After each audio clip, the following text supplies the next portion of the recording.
इंधनाच्या दरांमध्ये गेल्या 10 दिवसांमध्ये चौथ्यांदा दरवाढ. पेट्रोल ₹2.61 तर डिझेल ₹2.71 महागलं. दरवाढीनंतर राहुल गांधींचा विरोधकांचा मोदींवर निशाणा.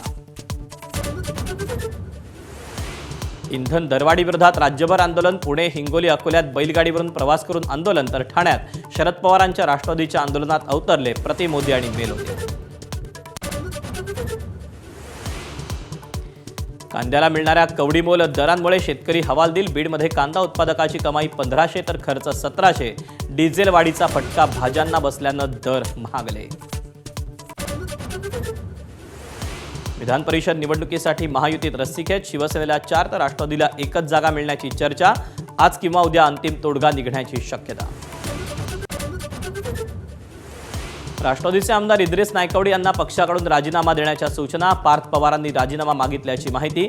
पार्थ पवारांच्या राजकीय डावांची जोरदार चर्चा. नीट पेपरफुटी प्रकरणात सीबीआयच्या तपासाला नवं वळण. लातूरमधल्या जवळपास 50 रद्दी विक्रेत्यांची सीबीआयकडून होणार चौकशी.